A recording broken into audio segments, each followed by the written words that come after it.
Episode की शुरुआत में ली कहता है, आखिर अब मैं क्या करूं? तुम मुझसे ये एक्सपेक्ट बिल्कुल मत करना कि मैं वापस से उस क्लासरूम में जाऊंगा। मास्टर उससे कहते हैं कि वो तुम्हारा पीछा करना तब छोड़ेंगे जब तुम उस क्लास से ग्रेजुएट हो जाओगे।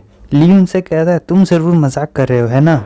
ली काफ़ी गुस्से में होता है और वो कहता है, तुम कुछ करो, तुम इसे सॉल्व करो। अगर तुम ऐसा नहीं कर सकते हो तो ये सब चार्ज यानी जो पैसा तुम ले रहे हो ये सब बंद करो। उसकी मॉम कहती है कि शांत हो जाओ। उसकी मॉम मास्टर से कहती है कि प्लीज़ आप इसे माफ़ कर दीजिए, ये अभी भी एक बच्चा है। मास्टर कहता है ठीक है।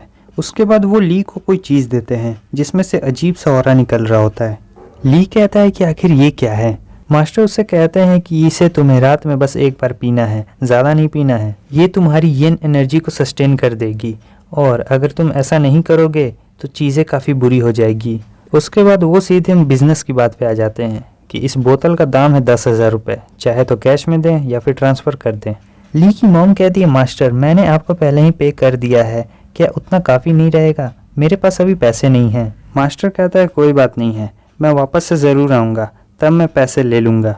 उसके बाद उसकी मॉम कहती है कि आज से उसके ग्रेजुएशन 2 साल की होगी और हर दिन का खर्चा 1,000 रुपये लगेगा। मुझे डर है कि मास्टर उनसे कहते हैं कि चिंता मत करिए, जब वो इस ड्रिंक को पी लेगा तो इसकी यांग एनर्जी धीरे धीरे कम होने लगेगी और तब उसे इस दवाई की ज़रूरत कम ही बार पड़ेगी। इसीलिए ज़्यादातर चांस है कि 50 to 60 यानी 50 से 60 हज़ार रुपये ही लगेंगे। उसके बाद मास्टर वहाँ से जाने लगते हैं और ली से कहते हैं कि इसे हमेशा याद रखना, घोस्ट से कभी भी इंटरेक्ट मत करना क्योंकि उनकी आवाज़ नॉर्मल ह्यूमन से बिल्कुल अलग होती है और अगर तुम ऐसा कुछ करोगे तो हम ये सब जितनी मेहनत कर रहे हैं ये सभी बर्बाद हो जाएंगी।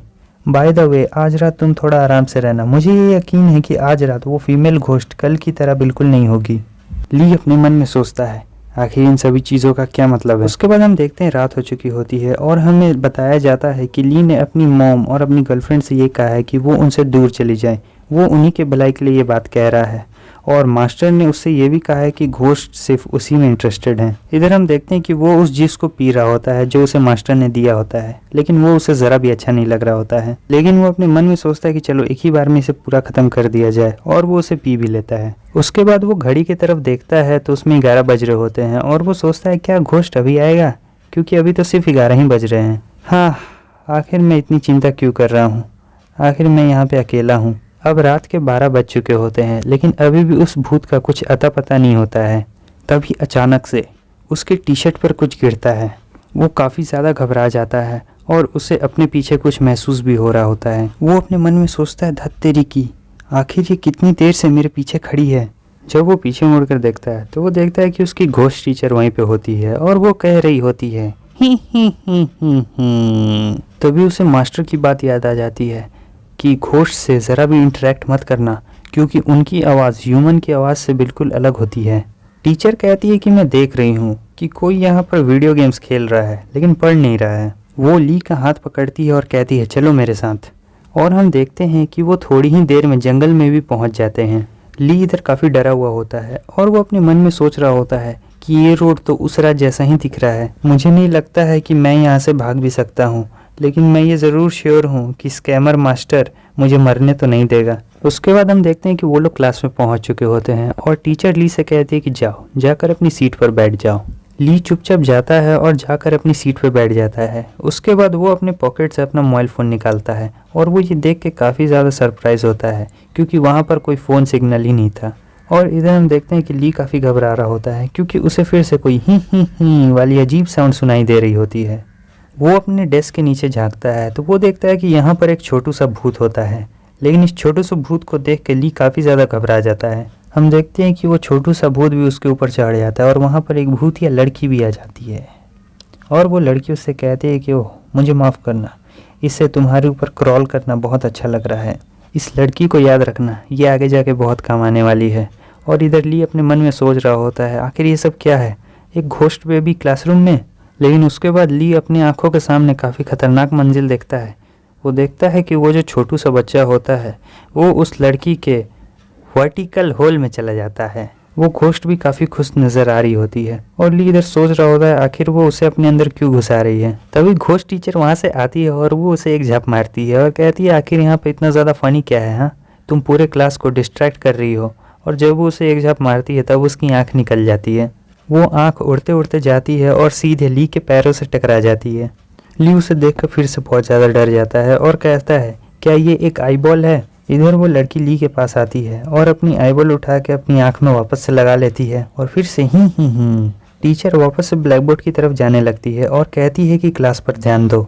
आप लोग एक बात सच सच बताइएगा, क्या होगा अगर आपके साथ कभी ऐसा हो जाए तो? Just imagine. हम देखते हैं कि जैसे ही टीचर जाती है वो बच्चा फिर से हॉल से बाहर निकल आता है और फिर से ही चिल्लाते रहता है। उसके बाद ये बच्चा लगता है डॉक्टर जॉनी का बच्चा है। इधर ली अपने मन में सोच रहा है आखिर ये सब क्या हो रहा है। तभी स्कूल की घंटी बज जाती है और टीचर कहती है, ठीक है, आज की क्लास यहीं पर समाप्त होती है। जैसे ही स्कूल की घंटी बजती है ली ही वापस से अपने कमरे में आ जाता है और वो ये देख के हैरान होता है, ये आखिर कैसे मैं अपने कमरे में वापस आ गया। और वो अपने मन में सोचता है, अच्छा तो जब सनराइज़ होती है और कौवे चिल्लाते हैं तब वो क्लासरूम गायब हो जाता है। उसके बाद वो अपना फ़ोन निकालता है टाइम चेक करने के लिए, लेकिन जब वो अपना फ़ोन निकालता है तो वो देखता है कि उसके फ़ोन में 15 मिस कॉल्स आए हैं, वो भी एक अननोन नंबर से। वो उस नंबर पर कॉल करता है। हमें पता चलता है फ़ोन की दूसरी तरफ मास्टर होते हैं और वो कहते हैं कि मुझे घोस्ट क्लासरूम का पूरी हिस्ट्री के बारे में पता चल गया है। ली उनसे पूछता है कि आखिर वहाँ पर क्या हुआ था। मास्टर उसे बताते हैं, ऐसा कहा जाता है कि एक दिन उस क्लासरूम में अचानक से आग लग गई और जितने भी लोग उस क्लासरूम के अंदर थे वो सब जिंदा ही जल गए, मगर मेरा एक फ्रेंड है जो कि फॉरेंसिक में काम करता है और उसने बताया है कि वो सभी लोग पॉइजन से मारे गए थे। अब यहाँ से कहानी और भी ज़्यादा इंटरेस्टिंग हो जाती है और फिर मास्टर से कहते हैं कि वो सभी स्पिरिट बहुत ज़्यादा शांत रहते थे, लेकिन अब वो सभी काफ़ी ज़्यादा आक्रामक हो सकते हैं। ली उनसे कहता है, तो अब हम क्या करें? मास्टर उससे कहते हैं कि मैंने अभी अभी चेक किया है, उस इंसिडेंट में सभी लोग नहीं मारे गए थे। एक स्टूडेंट उस हादसे से बहुत दिन पहले ही वहाँ से भाग गया था। हो सके वो तुम्हें कुछ आइडिया दे दे। ली उससे कहता है कि आखिर मैं इस पर्सन को कहाँ ढूंढ सकता हूँ। और बस हमारे ये एपिसोड भी यहीं पे ख़त्म हो जाता है। मुझे माफ़ करना, अब डॉक्टर जॉनी के एपिसोड्स और नहीं आएंगे। अगर आपको उस सीरीज़ को कंटिन्यू देखना है तो आप डॉक्टर डेविल सर्च करके देख सकते हैं। और अब से हम इसी सीरीज़ को कंटिन्यू करेंगे। यहाँ से कहानी बहुत ज़्यादा इंटरेस्टिंग होने वाली है, तो कहीं जाइएगा मत। अगर आपको वीडियो अच्छा लगा तो लाइक कर दें और जो भी मैंने वीडियो में सवाल पूछे हैं उन सबको कमेंट में ज़रूर बता दें, ताकि मुझे पता चल सके कि किस किस ने वीडियो पूरी देखी है। यहाँ तक वीडियो देखने के लिए आप लोगों का बहुत बहुत शुक्रिया। मिलते हैं नेक्स्ट वीडियो में। Bye bye.